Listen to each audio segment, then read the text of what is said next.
Legends, what's up? It's Darkmech here, and let's talk threat. What is it? How does it work?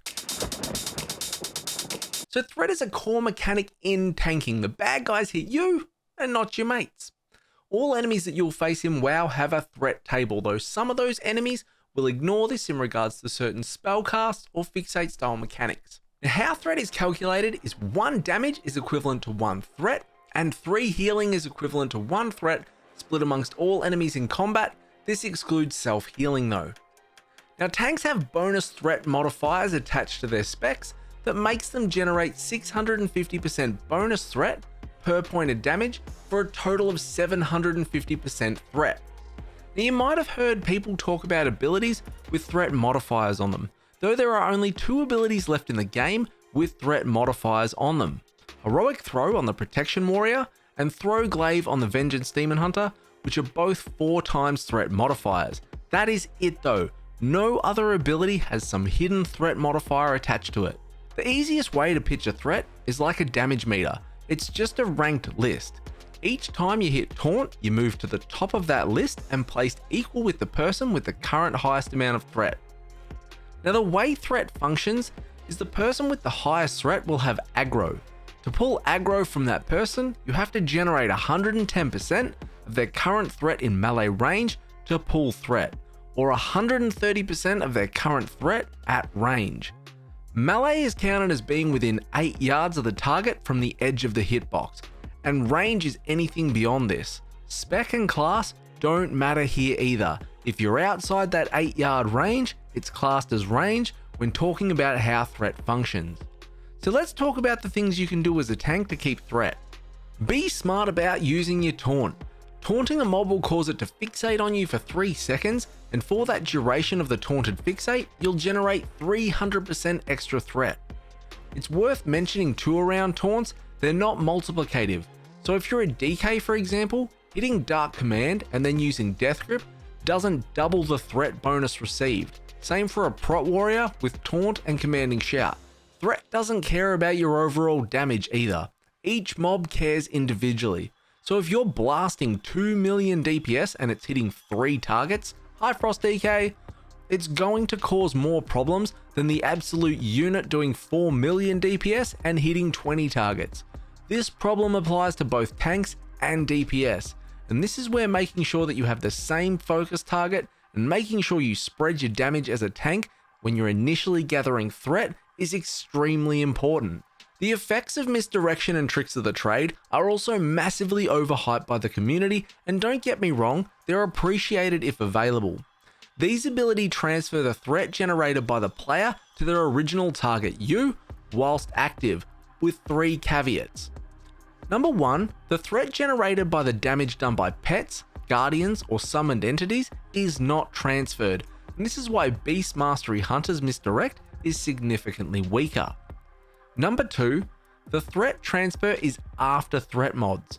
In other words, you'll get the threat the hunter or the rogue would have generated, not the threat based on as if the damage was yours, and this means you can expect significantly less threat from it than you would have if you did the damage yourself. And number 3, the threat transfer expires after 30 seconds. One of the biggest quality of life things that you can do for yourself as a tank is get some good nameplates. Nameplates that change color with the indication around threat. So when you don't have threat, the nameplates might be red. When you do have threats, the plate might be green, and when you are starting to lose threat, it might turn orange. The plates I can recommend are Plater, LVUI, QUI, or threat plates. Pick whichever your preference is. My preference is Plater. Now, before we get into a class breakdown around holding threat and gathering mobs, I want to talk about efficiently gathering pulls. Ideally, you want your setup to be as quick as possible with as little movement as possible. You'll see tanks that try and pull 3 packs together by taunting one, tagging another, and dropping a ground effect over on another one, and then running off to a point and wondering why they lose aggro. You have to use your brain when you're gathering packs, and it's great if you have tools in your group like tricks of the trade or misdirection, but don't solely rely on them. You still need to actively generate threat as a tank. Use your abilities when moving packs and gathering them to set up pulls. I know this sounds like such a no shit Sherlock moment, but you'd be surprised how heavily overlooked by a lot of players this is. I have seen logs of Blood DKs where they will drop D&D in a pack and then proceed to hit Dancing Rune Weapon, Marrow Rend, Taunt, and Rune Tap, which has done nothing to gain aggro on that pack, and then they will ask, why did I lose aggro?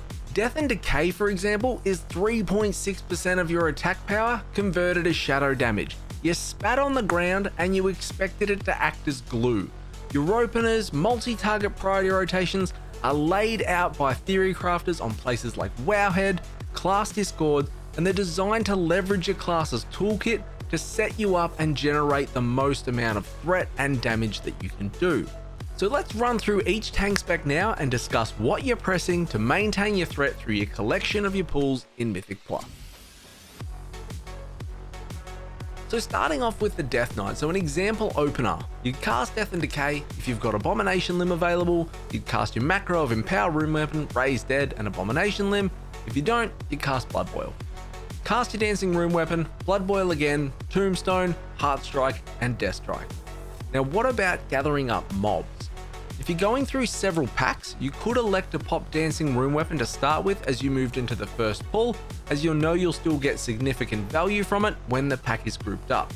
For other pulls, you might have a bit of travel time, so you elect to hold off on the Dancing Rune Weapon until the pack is grouped.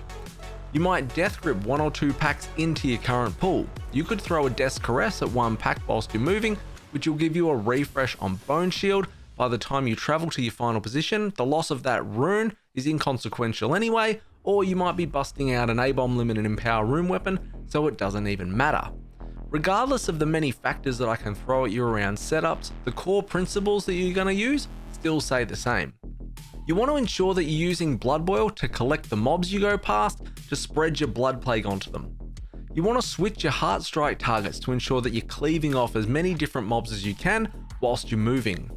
Alternate your Death Strikes into different mobs as you move, as this ability does a significant amount of damage and you're going to be pressing it anyway to heal and spend runic power as you move. Strategically place your D&Ds for the mobs to pass through for more Heart Strike cleave when you can. Managing your Bone Shield stacks moving pack to pack and your runic resources is critical on the Blood DK. Towards the end of a pull, think about pooling some runic power for the next pack and refreshing your Bone Shield stacks so you don't go in with no runic power and no Bone Shield stacks and get flattened like a Danish pancake. Moving over to the Demon Hunter now, an example opener here, you can throw Glaive the Demon spawned by Fodder of the Flame if you need the instant burst. You can Spirit Bomb if you've got Souls and Fury saved over from the previous pull. If you don't, Sigil of Flame, Firebrand a target, Immolation Aura, and Fell Devastation, and then just use your CDs as they become available. Talking about gathering up mobs as Vengeance, you have a few tools at your disposal to really help set up threat on pull. The first and most general option to get a large amount of threat early on in a pull, which we've talked about already, is to use Spirit Bomb, preferably with souls saved over from the previous pull. Now this is possible now due to a large change for Vengeance going into Dragonflight, where the range you needed to automatically consume soul fragments was increased from 25 yards to 100 yards, and this means that you can now carry over soul fragments from practically any one pull to the next, with minor exceptions like going between wings in a dungeon like Neltharis. The other main tool you want to use is your sigils. Sigil of Flame doesn't give a massive amount of threat up front, however it gives a significant chunk over the following 8 seconds, which lets you easily generate threat on mobs on a secondary pack if you wish to add them to the current pull. If you're talented into Elysian Decree, this is also a massive upfront hit for threat generation. I wouldn't advise holding onto it just specifically for threat, just use it when it lines up with a new pull or for the first pull in the dungeon, for example. Throw Glaive is a very niche tool too, and it's useful for adding extra mobs to a pull. However, despite a tooltip mentioning generating high amount of threat, it will not actually glue mobs to you. It will at most make them run towards you until you've got time to Spirit Bomb them. Moving over to the Guardian Druid now, so an example of an opener on Guardian, you may elect to Moonfire as you move into the pack. This is kind of pack and mob location dependent though. Sometimes moonfiring packs can actually cause them to split and make them harder to gather. That's obviously a case by case basis. You'd pop your Incarn, Heart of the Wild if you were talented, Rage of the Sleeper, Thrash Mangle, and just go into your priority rotation. One thing I do want to touch on is Moonfire uptime though. There are some situations where you want to keep 100% uptime on targets in certain scenarios. Now if you have no arcane boosting talents like Fury of Nature, Balloons Favored, Galactic Guardian, or Twin Moons, and the amount of targets engaged is equal or lower than 3, you will aim to keep 100% uptime on Moonfire. If you have the arcane boosting talents though, and the amount of targets engaged is 8 or less, then you'll aim to keep 100% uptime on those targets if you have the arcane boosting talents. Now Maul and Raise, these are two extremely important abilities on the Guardian Druid that you have to press. Maul is your single target button and Raise is every other situation. Swipe you'll use as your filler, but only when you can't press Maul and Raise. So what about gathering up mobs as a Guardian Druid? So as you round up packs and mobs on Guardian Druid, ensure you're hitting the packs with Thrash. You want to get that stacking bleed going on the mobs as you're collecting them. Swipe is an instant GCD filler and you can use this to hit all enemies as you move, but ideally you practically never press it because of how shit it is, and you'll be using Raise instead wherever you can, especially since Raise has defensive benefits via Ursoc's Fury and Swipe has none. Be sure to dump your Mangle on CD as well into different mobs as you move. That's pretty much it. To the Protection Paladin now, so your multi-target example opener here is Avenger's Shield, Avenging Wrath, Judgment, Hammer of the Righteous, Shield of the Righteous, Divine Toll, and Shield of the Righteous. Talking about gathering up mobs as a Protection Paladin, make sure you use Avenger's Shield as much as possible to build and maintain threat on mobs as you're moving. Use Judgment or Taunt to tag any mobs that don't get hit by Avenger's Shield so they chase after you. Spam your Blessed Hammer as you're moving for passive threat and for Grand Crusader resets. Continue to drop Consecration even as you're moving with packs passing through it. Use your Holy Power charges on Shield of the Righteous to hit the most amount of enemies as you move, especially after the Avenger's Shield, to take advantage of Bulwark of the Righteous Fury. Shield of the Righteous, remember, is a frontal too, so it matters where you stand. Use Avenging Wrath and Sentinel and Divine Toll when the packs are close enough, and then use your Shield of the Righteous a time or two after that when things are stacked to secure your threat. To the Protection Warrior now, so you're going to be using Battle Stance, remember, unless you need the damage reduction from Defensive Stance. An example opener would be throwing Ravager from afar, and the reason for this is that Ravager takes 1 GCD to actually start dealing damage, so it's a bad GCD to throw at the start of a pull when DPS are actually starting to press their buttons. Then you want to charge in Avatar, Shield Block, Thunderclap, Demo Shout, Thunderous Roar, Shield Charge, and then go into your normal rotation.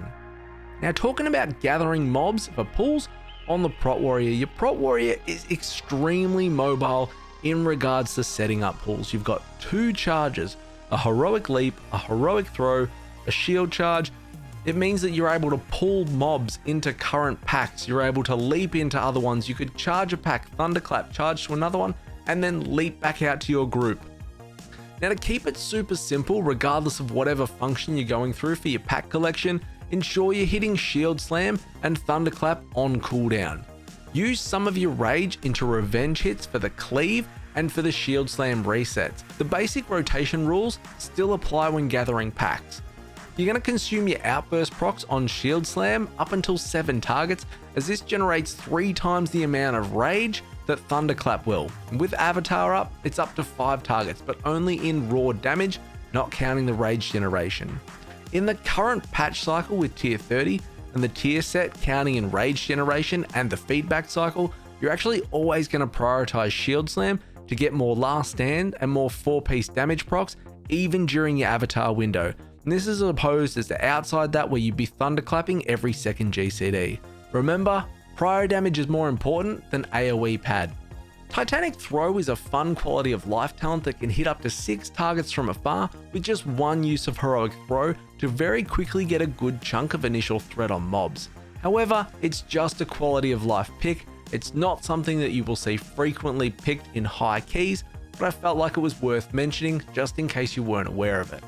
So finishing up for our classes here on the Brewmaster Monk. So an example opener here on the Monk, you'll want a Breath of Fire pre-pull if you're using Charred Passions. The buff doesn't actually depend on hitting anything, it's just on cast. And you want a Breath of Fire once Keg Smash has been applied. You're going to pre-cast Rushing Jade Wind before the pull, spinning Crane Kick into the mobs to get shuffle rolling, Keg Smash, Blackout Kick, Rising Sun Kick, refresh your Rushing Jade Wind, Breath of Fire, and then Blackout Kick, and then just start to use your CDs that you've got available in the pack. You want to continue using Blackout Kick at every 4th GCD. This is a really good framework to follow regardless of pack size or pool numbers, and it's a good habit to form for overall damage and durability. What about gathering mobs on the Brewmaster? If you're gathering a single pack, you just want to try and Keg Smash the center to hit the whole pack, then spinning Crane Kick as you're entering to generate shuffle so you don't get floored. If you're grabbing multiple packs together, then tag them with spinning Crane Kick and Rushing Jade Wind to ensure that shuffle's up and you get a good amount of small threat. Then Keg Smash once the pull is grouped, mix and match your approaches to as needed. Sometimes if you're only grabbing 2 packs, you can just Keg Smash 1 pack each. Sometimes a Keg Smash won't hit the entire pack, even if it's just a single pull due to mob positioning, so just be aware of that. So that's it, legends. Hopefully this has given you a much better understanding in regards to how threat works and how you go about generating it on your class in game.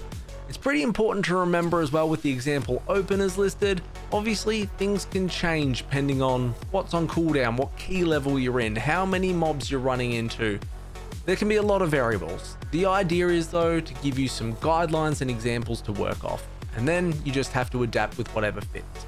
I want to give a huge shout out to Mandel, Pow, Nom, Mayra, Lincoln, Kate, Asa, and Katha, who are all prominent theory crafters in the class discords for their specs, and they have been extremely helpful in helping me get my shit together so I can deliver this to you.